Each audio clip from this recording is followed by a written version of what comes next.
My adventures with Cynanchum Laeve, a beautiful but misunderstood vine. For years, I've been a sucker for unique and interesting plants. When I stumbled upon Cynanchum Laeve, also known as honey vine or blue vine, I knew I had to add it to my collection. This vining perennial with its heart-shaped leaves and clusters of fragrant flowers quickly stole my heart. But Cynanchum Laeve isn't your average garden dweller.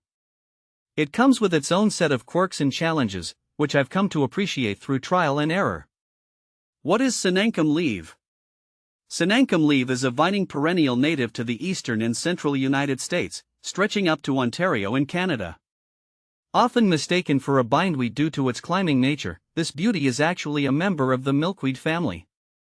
It boasts clusters of small, star-shaped flowers that, true to its name, emit a sweet honey-like fragrance. These flowers are particularly attractive to small solitary bees, making Cynanchum Laeve a valuable pollinator magnet. Is Cynanchum Laeve invasive? This is a question I hear quite often. While Cynanchum Laeve is native to certain regions, it can be invasive in others. It's crucial to check with your local authorities before planting it in your garden. In some areas, it's considered a noxious weed due to its aggressive growth habits. How to care for Cynanchum Laeve? Despite its potential for invasiveness, Cynanchum Laeve can be a charming addition to a well-maintained garden, provided you give it the right care. Here's what I've learned. Light: this vine thrives in full sun to partial shade. Aim for at least 6 hours of direct sunlight daily for optimal growth and flowering. Soil: well-draining soil is key. Cynanchum Laeve doesn't tolerate soggy conditions, so amend your soil with sand or perlite if necessary. Watering: water regularly during the growing season, allowing the soil to dry slightly between waterings. Be mindful of overwatering, as this can lead to root rot.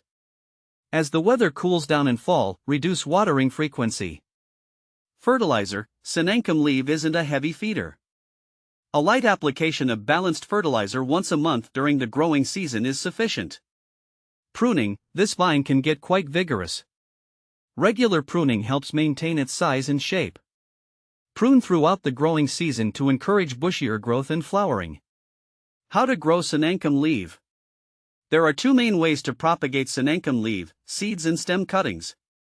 Seeds can be sown indoors in pots filled with a well-draining seed starting mix.